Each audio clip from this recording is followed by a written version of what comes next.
Bonsoir à tous, bienvenue sur Vox Africa dans cette nouvelle édition de l'Intelligence du Monde. Nous poursuivons notre série consacrée à la guerre économique grâce au livre du docteur Maurice Simodium intitulé fort à propos « La guerre économique ». Alors, docteur Simodium, bonsoir. Bonsoir Jules. Bienvenue de revenir pour cette deuxième émission consacrée à cette série sur l'ouvrage que vous avez commis récemment sur la guerre économique. Et ce soir, nous allons nous focaliser sur un aspect particulier, c'est celui du droit.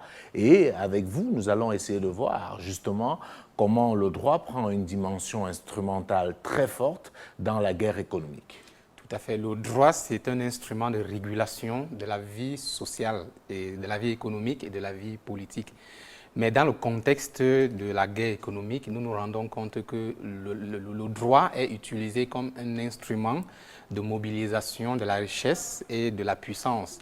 On a vu ces dernières années fleurir toute une grande littérature au sujet de la mutation du droit qui quitte le domaine du juge pour s'installer dans le domaine du deal. C'est ainsi qu'on a par exemple vu en 2015 un collectif d'avocats et de magistrats français publié un livre intitulé « Deal de justice, le marché américain de l'obéissance mondialisée ». Les auteurs expliquent que le droit a hérité d'une nouvelle cartographie et que la justice désormais se dit sur le plan économique loin du juge dans les transactions entre ceux qui émettent des sanctions et les entreprises qui sont sanctionnées. Et au milieu, il y a le moniteur de justice qui est amené à prouver la culpabilité de l'entreprise qui est sanctionnée. D'accord. Je tiens à préciser à nos téléspectateurs que nous sommes dans une série, donc nous allons faire cette série d'entretiens et après nous aurons une phase consacrée au débat avec d'autres invités et à l'occasion de ces débats-là, nous allons aborder des sujets aussi intéressants comme le franc CFA, la monnaie, puisque vous en parlez dans votre livre. Nous parlerons également des accords de partenariat économique qui sont autant de sujets qui sont traités dans cet ouvrage intitulé « La guerre économique ». Alors, docteur Simodium, je prends une citation comme je le fais pour mieux faire comprendre à nos téléspectateurs. Dans votre livre, vous dites « En matière d'intelligence économique, le droit et l'économie sont des frères jumeaux. D'un côté, les affaires avancent masquées par le voile du droit. De l'autre côté, le droit est taillé sur mesure pour garantir la bonne marche des affaires. Dans cette optique, la séparation des pouvoirs est un slogan que tous scandent, mais auquel Candide seul croit vraiment. » En d'autres termes, ça veut dire qu'il y a Candide, une imbrication. Tout à fait. Candide, c'est un personnage d'un conte philosophique. C'est un être de papier. Donc, il n'existe pas comme un être de chair. Donc, c'est pour dire que tout le monde est convaincu, tout le monde est conscient que le droit n'a plus une signification, une existence, une légitimité lorsqu'elle est détachée des relations internationales. Alors, nous parlons bien du droit sur le champ des relations internationales parce qu'à l'intérieur des États, le droit continue de jouer son rôle de régulation de la vie. Mais lorsqu'on est dans la mondialisation, avec l'interpénétration des frontières, avec la dilution des frontières, avec l'accentuation des échanges économiques, eh bien, il y a la nécessité d'arbitrer qui doit vendre à qui ne doit pas vendre quoi à qui, dans quelles conditions. C'est pour cette raison que le droit est là pour dire, si vous vendez à l'Iran alors que l'Iran est sous embargo, voilà ce que vous encourez comme sanction. La question qui se pose, c'est qui va dire, qui va sanctionner? Est-ce que c'est l'ONU? Ce n'est pas l'ONU. Est-ce que c'est l'OMC? Ce n'est pas l'OMC. Le véritable problème ici, c'est que c'est les États-Unis d'Amérique qui, se fondant sur le mythe de la destinée manifeste, c'est-à-dire un pays qui s'arroge le devoir et le droit, la prérogative d'assurer la vertu dans le monde. D'être le gendarme du monde, voilà, en le quelque gendarme. sorte. Alors les États-Unis d'Amérique édictent une loi qu'on dit être de compétence extraterritoriale. Ils imposent cette loi à tout le monde.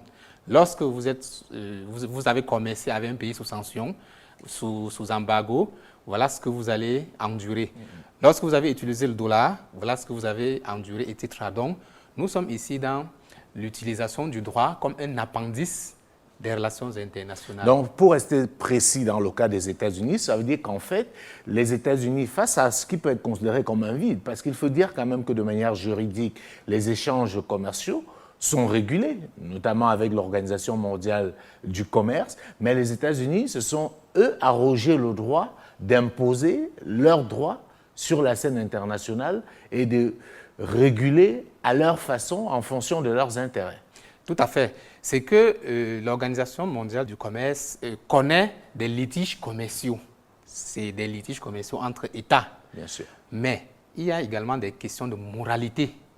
La moralité n'intéresse pas l'OMC. Alors le gendarme du monde, le prêtre du monde, le pape du monde, les États-Unis d'Amérique, s'arroge la prérogative de réguler la vertu et le vice. De dire si un pays a contrefait, a outrepassé certaines règles d'éthique des affaires, nous allons les sanctionner. Si un pays a fait dans le terrorisme, nous allons le sanctionner.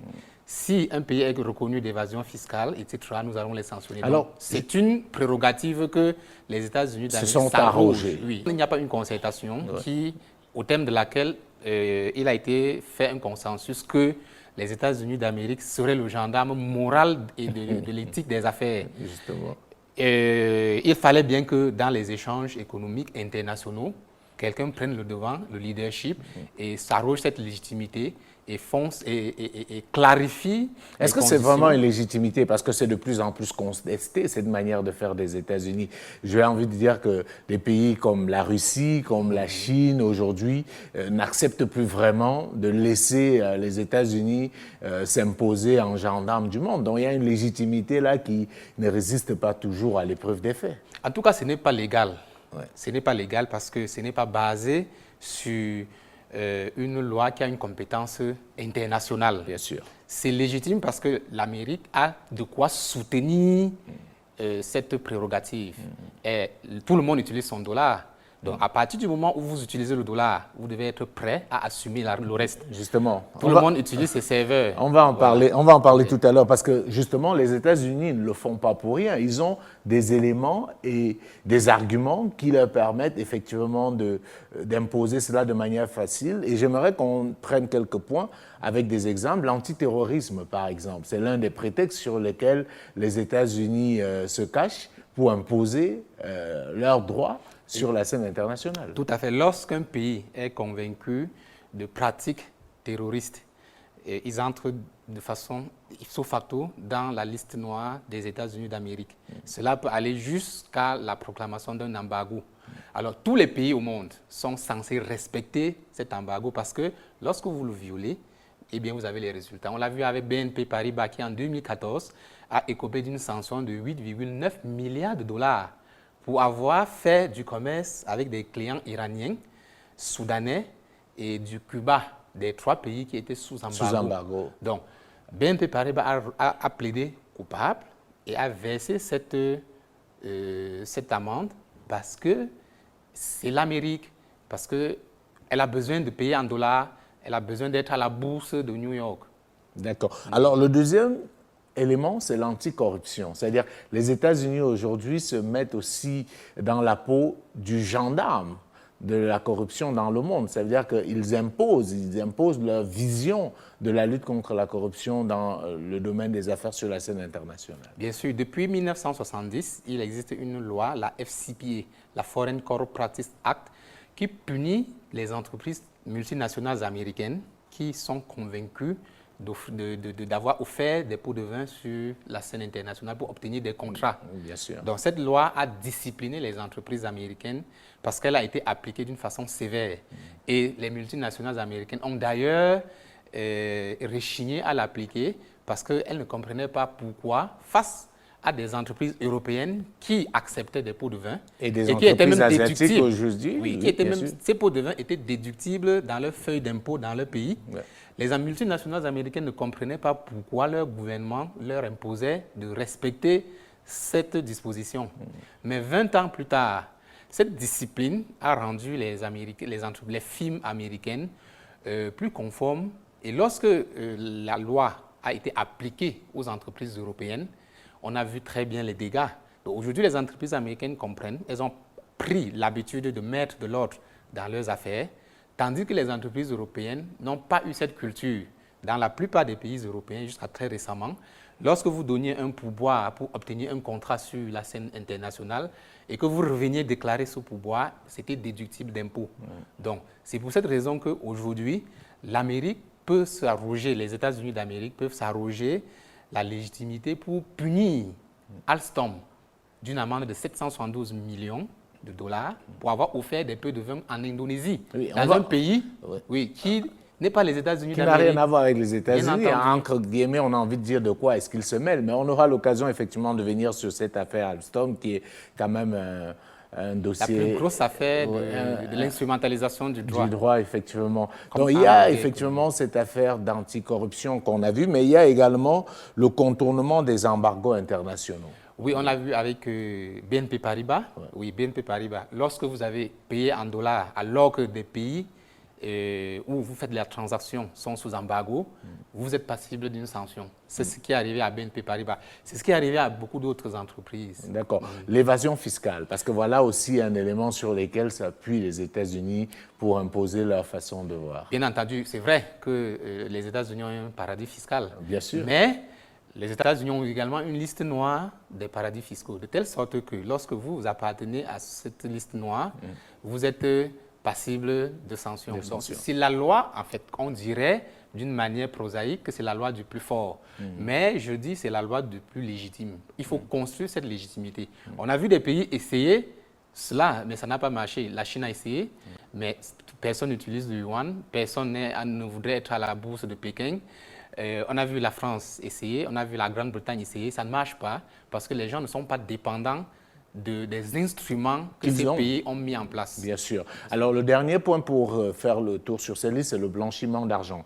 Voilà aussi un élément qui permet aux États-Unis de faire un peu, j'ai envie de dire, leur loi. Bien sûr, le blanchiment d'argent est étroitement lié au financement du terrorisme. Et depuis les attentats du 11 septembre 2001, les États-Unis ont renforcé le dispositif de contrôle des avoirs des citoyens américains, de telle sorte que toutes les banques du monde entier aujourd'hui sont soumises à l'obligation de renseigner le gouvernement américain sur les avoirs de tous les Américains qui sont clients dans leur livre. Donc vous êtes une banque, prenons n'importe quel pays dans le monde. Si vous avez un client américain, vous avez des contraintes. Vous devez déclarer les avoirs de ce client. Vous devez vous assurer que le gouvernement américain est informé de tout ce que le client fait dans vos livres. Si jamais ce n'est pas le cas, eh bien, vous serez sanctionné. Justement. Alors, il faut dire que de manière générale, ce qu'on peut apercevoir, comme vous le dites si bien, comme la loi du plus fort qui s'impose aux autres, est bâti sur un ensemble d'éléments que les Américains ont travaillé à avoir, qui font en sorte qu'aujourd'hui, qu'on les aime ou pas, qu'on soit d'accord avec eux ou pas, on est plus ou moins obligé de se conformer à leurs droits. Et parmi ces éléments, j'aimerais qu'on parle de la monnaie, le dollar. Pourquoi est-ce que c'est si puissant, le dollar? Parce qu'on se disait à un moment donné, avec l'émergence de l'euro, qu'on allait relativiser cette puissance du dollar, mais que non, le dollar reste la monnaie incontournable sur la scène internationale. Oui, à ce jour, l'euro reste une monnaie communautaire, c'est la monnaie de l'Union européenne. C'est une monnaie internationale parce qu'elle peut être acceptée dans des transactions internationales, contrairement à des monnaies nationales, à la monnaie de certains pays. Le yuan, la monnaie de la Chine, est également acceptée de plus en plus par certains pays comme le Nigeria, comme l'Angola, et je crois par l'Afrique du Sud aussi, dans certaines transactions. Mais c'est une construction de long terme. Il faut imposer cela dans les relations bilatérales avec des pays. Il faudrait que l'Union européenne s'accorde avec un pays précis pour que les échanges soient effectués en euros. Il faudrait que, comme c'est le cas avec la Chine s'accorde avec l'Angola pour que l'Angola accepte le yuan.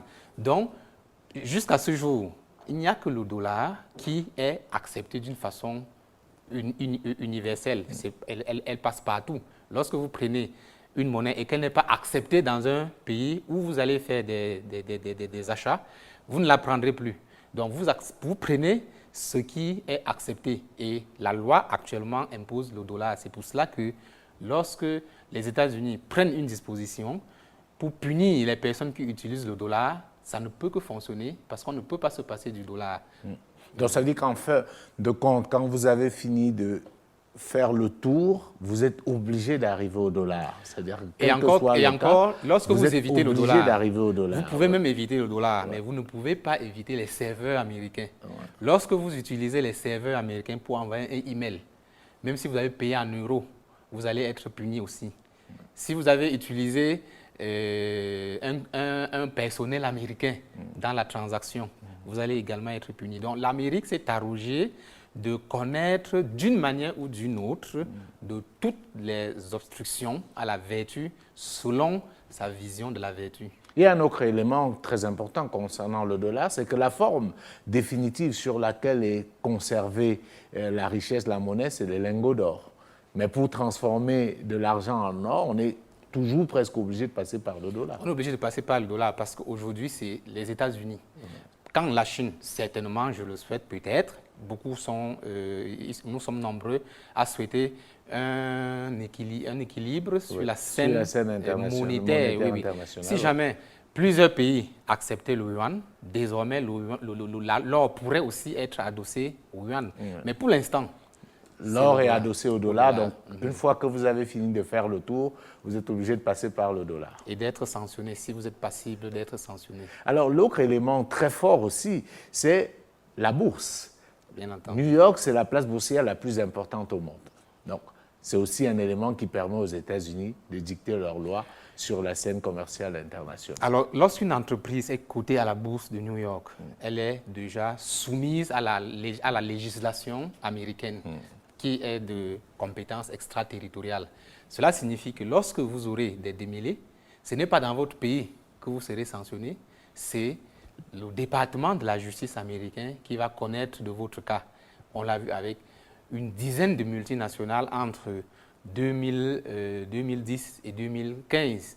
Des multinationales telles que Total, telles que Technip ont été sanctionnées parce que, étant inscrites à la bourse de New York, elles ont commis des infractions qui, aux yeux des Américains, sont des infractions graves à l'éthique des affaires.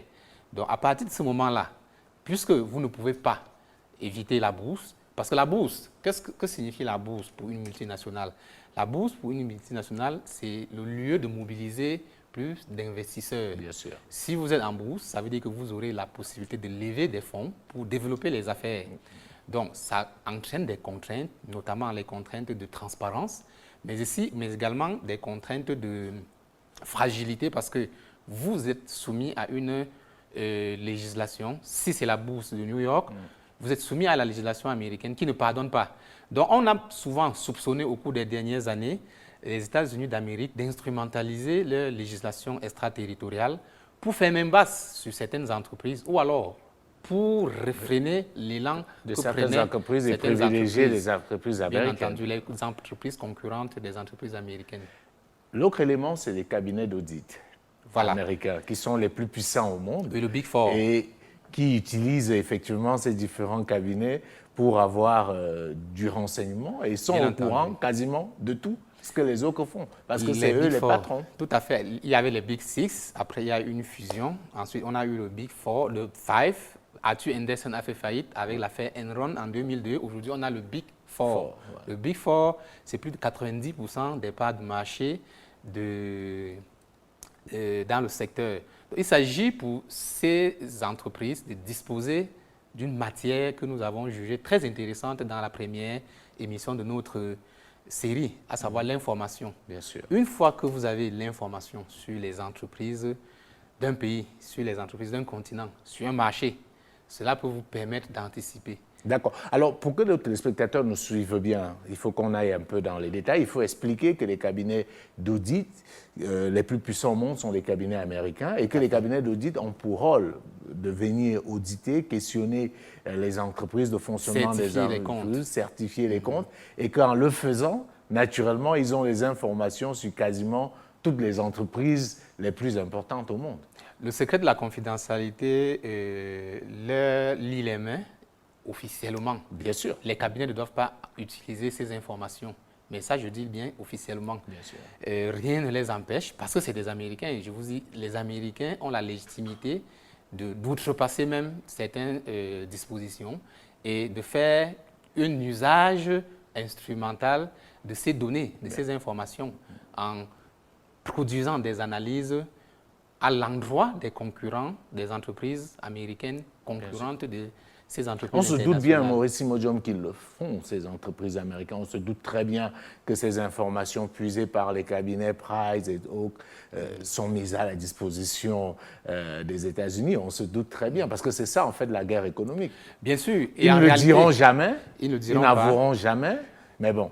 Mais disons que le plus important, ce n'est pas cette matière première qui vous arrive, c'est que les Américains ont l'expertise nécessaire pour traiter ces données et pour sortir les tendances de l'avenir. Donc le plus important, c'est la capacité humaine que les Américains ont acquis depuis les années 60, parce que sachant que la crispation idéologique allait un jour ou l'autre tirer à sa fin et que les enjeux d'économie et de puissance seraient très importants, ils se sont mis à l'intelligence stratégique et ont développé la capacité de faire parler les informations. Donc, c'est ce qui se passe aujourd'hui. Même ces éléments-là, si ces éléments sont remis à un pays africain, je doute même que le pays africain soit en mesure... Oui, parce que l'expertise humaine, je doute que les... On n'a pas investi là-dedans, justement. Alors, parlons de la NSA et des écoutes. Oui. Ça fait grand bruit. Oui. Apparemment, les Américains écoutent tout le monde. Oui, la NSA... a été éclaboussé par plusieurs scandales, notamment les révélations d'Edward Snowden, qui a surpris le monde entier, parce qu'avant, on pouvait imaginer Oui, on se doutait bien, mais on n'avait pas imaginé à quelle proportion. Industriel, que c'était à une échelle aussi industrielle. Bon, évidemment, on n'écoute pas tout le monde. Ce qu'on fait, c'est qu'il y a des mots-clés. Et lorsque ces mots-clés apparaissent, des alertes sont données pour permettre de dire, voilà, il y a quelque chose d'intéressant qui se passe là. Mathématiquement parlant, logiquement parlant, on ne peut pas écouter tout le monde. Bien sûr. Mais les personnes politiquement exposées sont suivies et leurs agissements, leurs conversations sont scrutés, surtout lorsque des mots-clés reviennent. Et puis, lorsque les mots-clés reviennent d'une façon fréquente, alors vous devenez une cible. On peut désormais se mettre à écouter tout ce que vous faites et à scruter tout ce que vous faites. Justement. Alors, l'élément le plus important et sur lequel on pourra s'appesantir un peu, c'est les GAFA.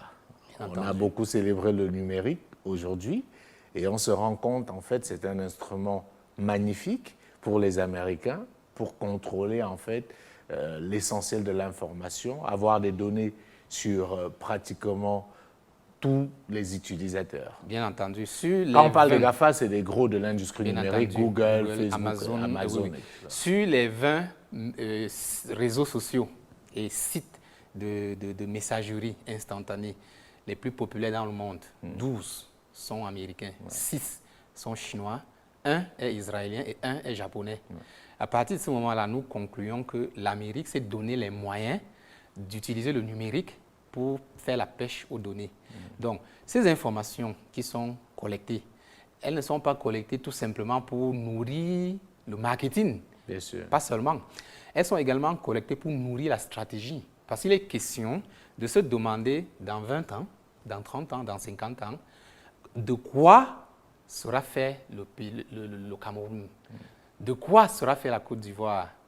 Qu'est-ce que les Ivoiriens sont en train de penser? Quel est l'état d'esprit des jeunes Africains de manière aujourd'hui? Puisque la plupart des Africains aujourd'hui utilisent ces réseaux sociaux, on est tous sur Facebook, on utilise tous WhatsApp, mais il faut bien le dire de manière prosaïque que ce sont des instruments qui sont logés dans des serveurs aux États-Unis et qu'ils ont l'information sur ce que nous aimons manger, sur où nous passons nos vacances, sur comment est-ce que nous voyons notre vie de famille, et ça leur permet de projeter comment ils continueront à travailler pour contrôler et dominer dans les 50, voire les 100 années à venir. Ah oui, les tendances de l'avenir aussi sont, entre autres, vraiment recueillies sur les réseaux sociaux, parce que de plus en plus des gens vivent sur les réseaux sociaux. Facebook, c'est 2,7 milliards d'utilisateurs. WhatsApp, c'est autour de 1,4 milliard d'utilisateurs. Donc, c'est de la matière première, c'est une matière de base qu'il faut traiter.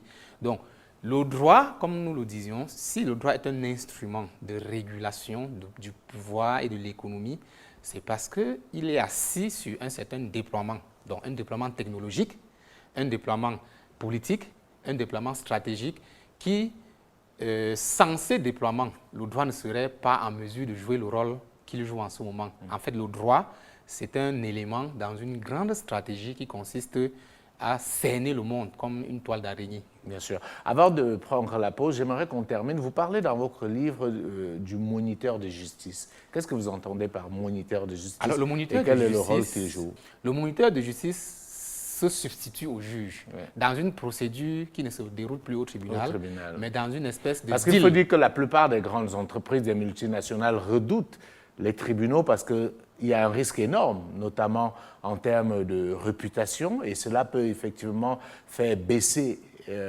justement leur puissance au niveau de la bourse. Donc les Américains jouent là-dessus en leur proposant la piste d'un moniteur de justice, et on se rend compte que la plupart du temps, les entreprises préfèrent cette voie parce qu'ils ont peur des conséquences d'une dégradation de leur indice boursier. Le moniteur de justice a l'avantage que les choses se passent dans une relative discrétion. Oui.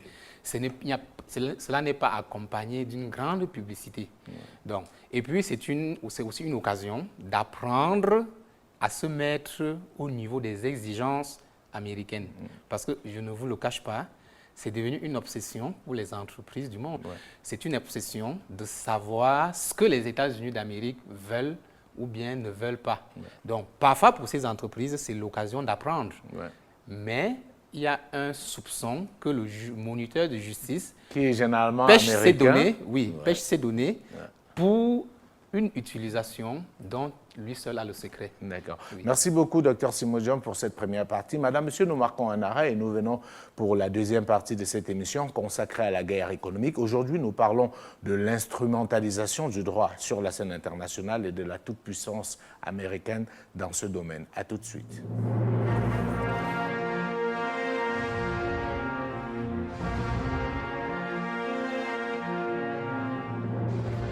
De retour sur le plateau de l'intelligence du monde sur Vox Africa, toujours en compagnie de notre invité, le docteur Maurice Simodjom, auteur de l'ouvrage La guerre économique, un ouvrage que je recommande fortement à tous ceux qui sont curieux de comprendre la scène internationale, notamment les différents conflits qui se déroulent dans le secteur économique et pas que.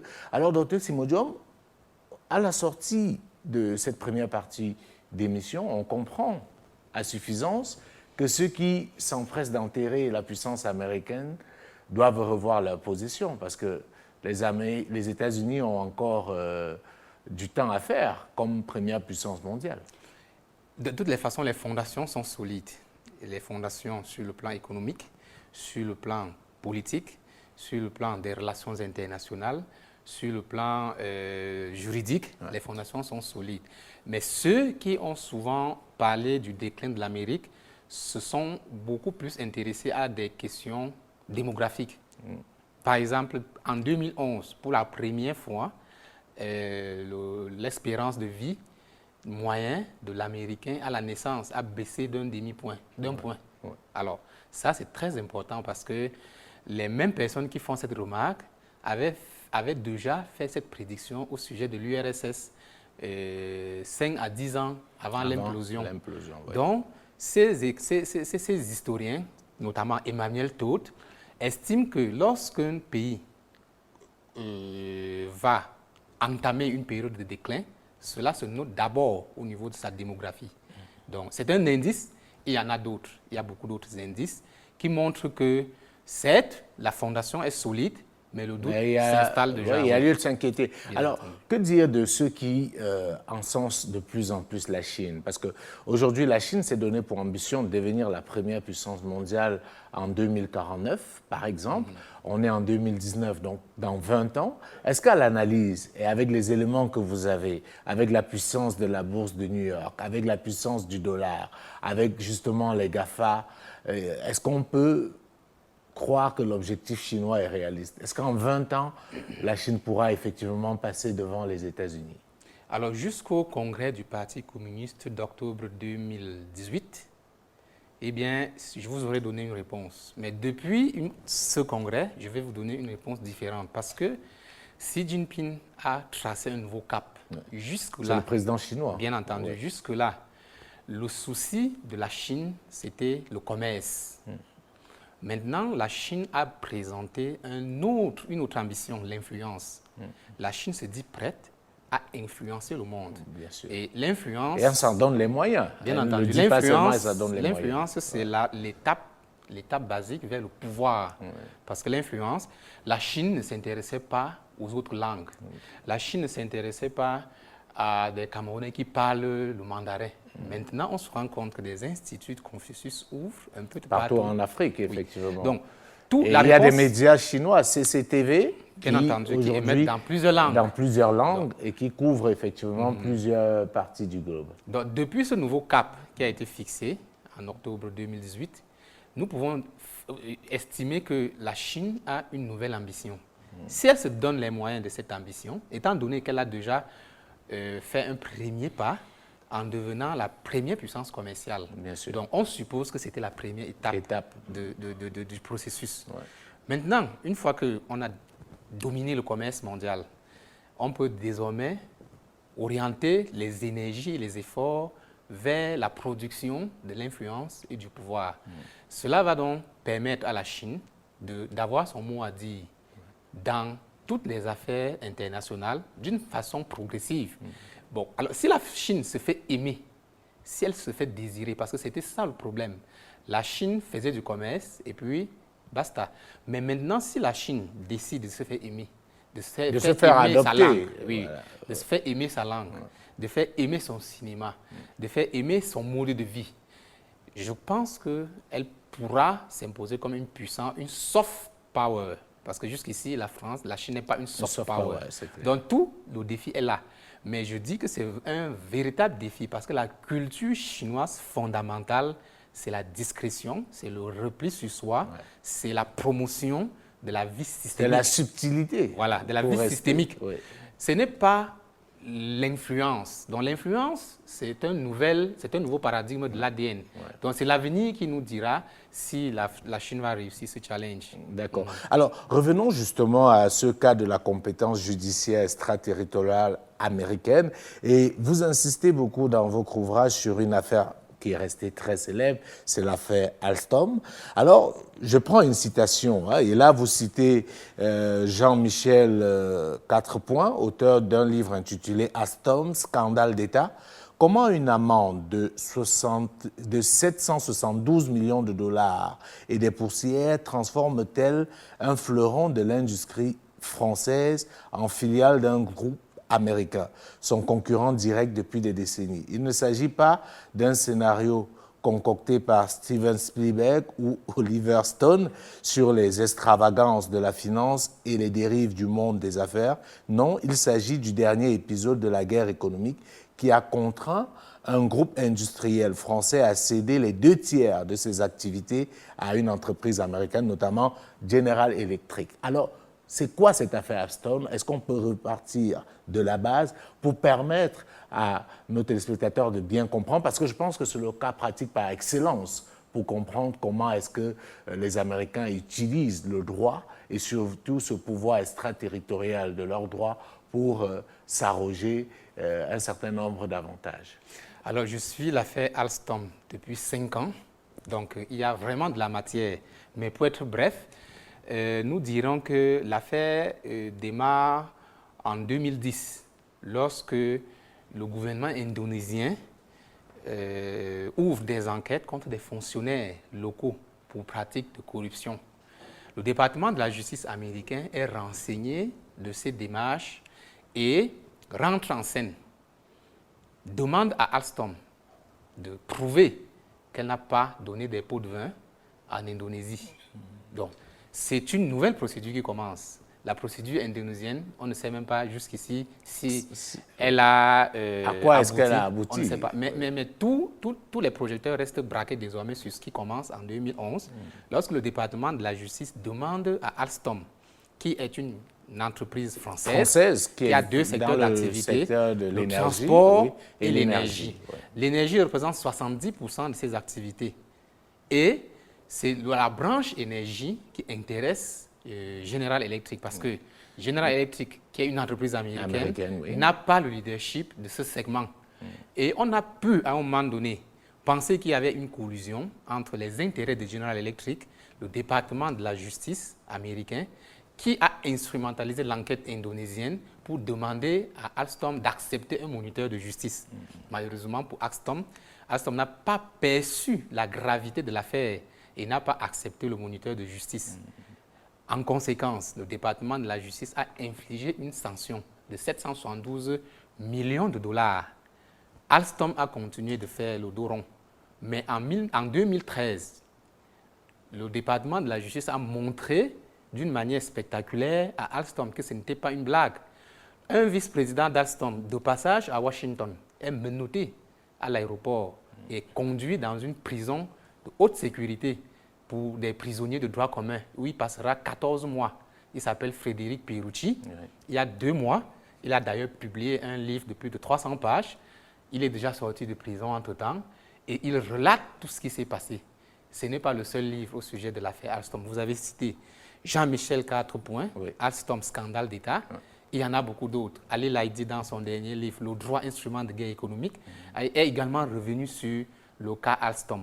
Donc, à partir du moment où Frédéric Pierucci est menotté et humilié d'une manière aussi spectaculaire, aussi grave, Alstom comprend que ce n'est pas une blague. Patrick Kron, qui est le directeur général d'Alstom, change de stratégie, de gré ou de force, et accepte les négociations. C'est à ce moment-là que Alstom découvre qu'il ne s'agit plus seulement d'une sanction, il s'agit de vendre la dimension énergie d'Alstom, 70% des activités à General Electric. Évidemment, ce n'est pas le seul moyen déployé. Les Américains ont utilisé des ressources françaises, des influenceurs français, des avocats français.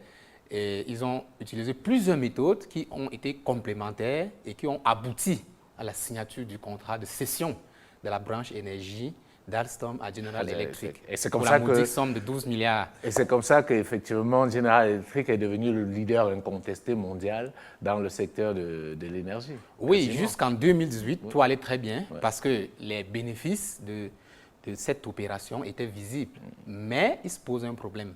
Cette opération a coûté cher à General Electric et c'est l'une des raisons pour lesquelles General Electric aujourd'hui est en difficulté.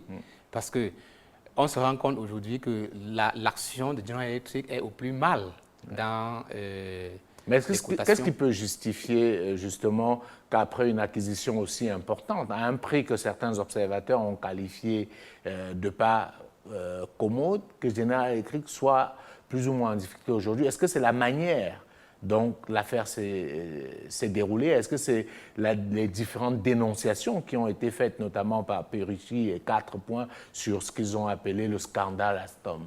Non, c'est plutôt le business model de General Electric. General Electric a procédé à trop d'investissements, a extrêmement diversifié ses activités et l'achat de 70% d'Alstom dans une co-entreprise par General Electric n'a été en réalité que la goutte d'eau qui a fait déborder le vase. Aujourd'hui, de nombreux Français sont convaincus qu'ils ont refilé la patate chaude à General Electric parce que Alstom, en réalité, ne se portait pas très bien. 4 ans avant l'affaire Alstom, le gouvernement Sarkozy avait déjà été amené à sauver Alstom parce que Alstom n'allait pas bien. Donc, en réalité, aujourd'hui, tout porte à croire que les Français se sont débarrassés d'une entreprise, certes, qui appartenait à ce qu'on appelle le fleuron énergétique. Ça va être très difficile pour la France d'assurer sa souveraineté énergétique avec un Alstom entre les mains des Américains. Les pièces détachées et le marché de toute la logistique et puis de la maintenance n'est plus décidé. Ce marché n'est plus décidé par les Français.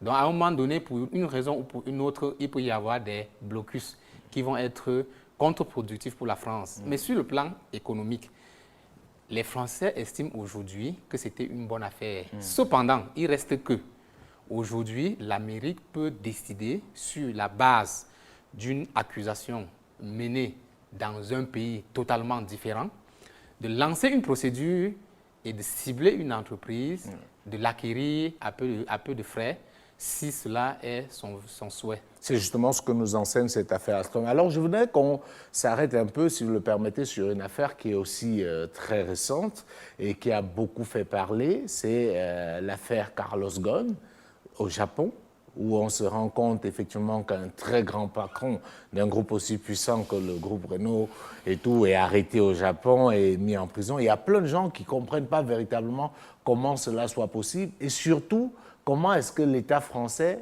n'arrive pas à faire plus? Parce que justement, les gens se seraient attendus qu'un capitaine d'industrie de ce niveau ne puisse pas être aussi malmené par la justice japonaise comme c'est le cas actuellement.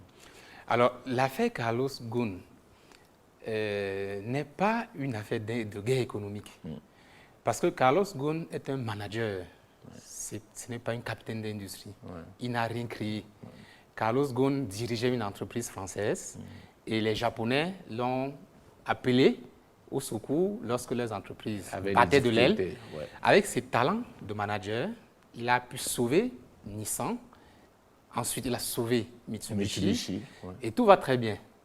Sauf que il y a un problème. Les Japonais se rendent compte à un moment donné que Carlos Ghosn prend une ampleur inquiétante au sein de l'Alliance. Et il est question de mettre, comment dire, de contrôler cette puissance. Et ça n'a pas été visiblement difficile parce que Carlos Ghosn avait multiplié lui-même à son niveau des erreurs de management. C'est une affaire de management qui le clouait parce que ne pouvant pas, et c'est la raison pour laquelle aujourd'hui l'État français est embarrassé. Oui, mais est-ce qu'il n'y a pas une dimension, j'ai envie de dire, stratégique, géoéconomique, et j'ai même envie de dire aussi de guerre économique, parce que Renault, c'est une entreprise française, Mitsubishi, Nissan, c'est des entreprises japonaises. Ça veut dire que l'issue de cette affaire Ghosn peut avoir des conséquences, j'ai envie de dire, très importantes sur l'industrie automobile française de manière générale. Ça, c'est possible. Les conséquences économiques sur ce secteur industriel seront patentes. Cela est évident.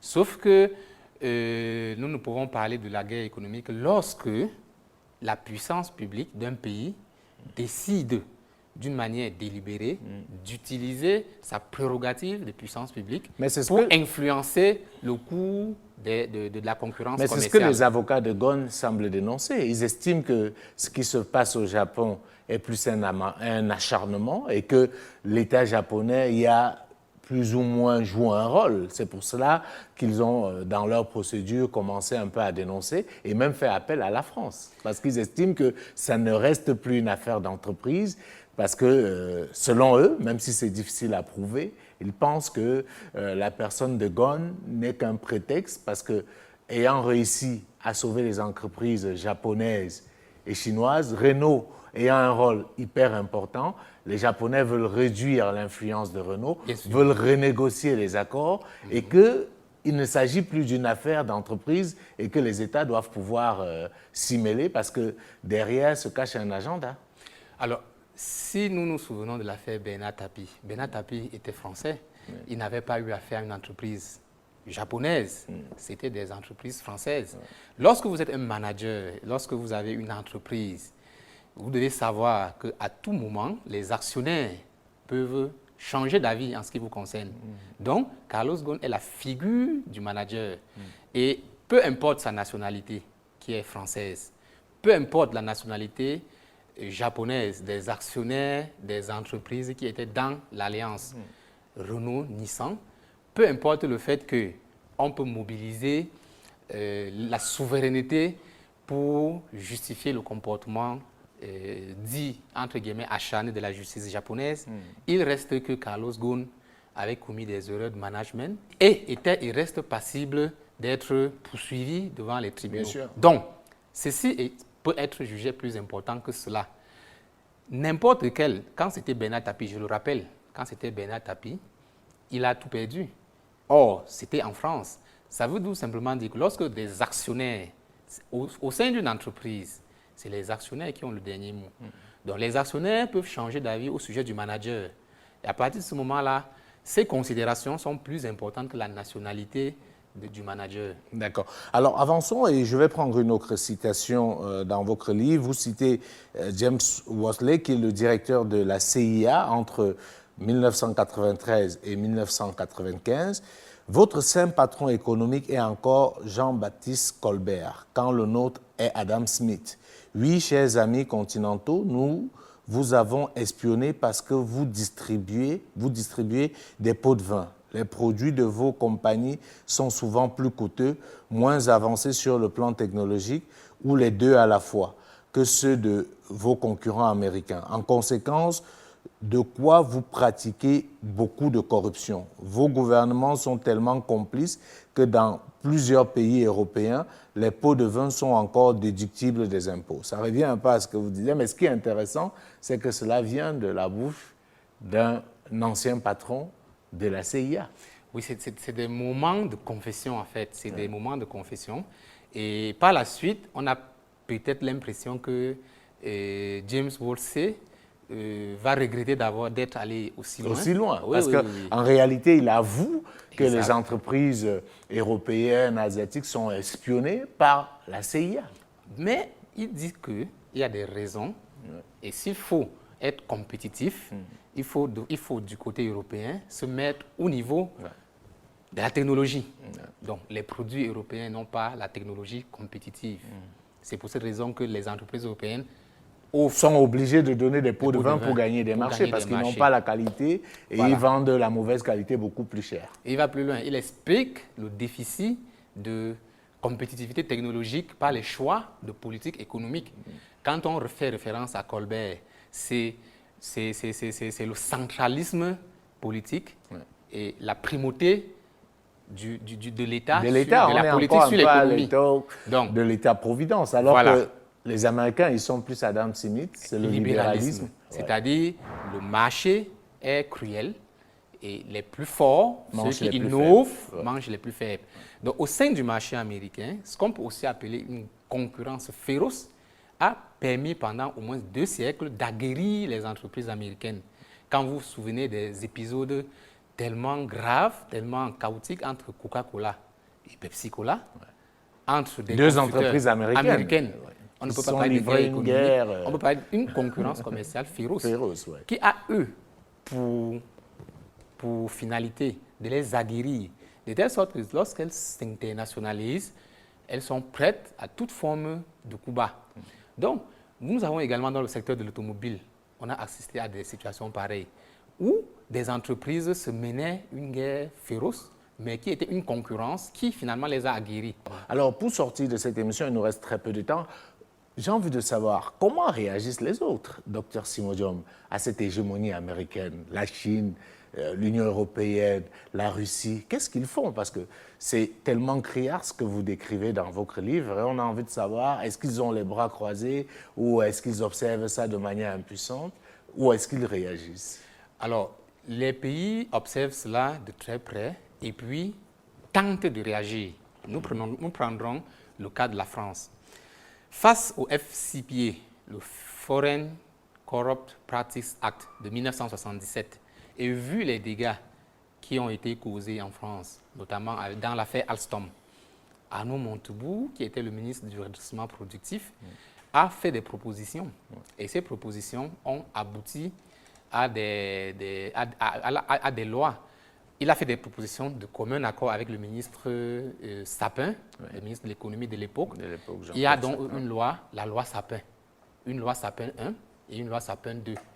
Ces lois ont concouru à la création d'une FCPA à la française, la CJIP, une convention juridique qui permet aux entreprises d'être accusées et de se défendre en dehors du juge. Ça, la France a mis en place un dispositif pareil en 2016, je crois en 2016, mais malheureusement, 3 ans après, on peut déjà évaluer le dispositif. On se rend compte que, en l'absence d'une menace réelle, d'un coût de la publicité néfaste sur les procès sur le sol français, les entreprises ne prennent le pas pour rentrer dans le schéma. On l'a vu avec une première affaire UBS, on a vu une sanction qui n'était pas très lourde. On a vu avec certaines entreprises qui ont ont refusé de transiger en dehors du tribunal, qui ont accepté d'aller au tribunal parce qu'ils ne voient pas la conséquence réelle. Oui, la conséquence réelle. Ils préfèrent même le dilatoire.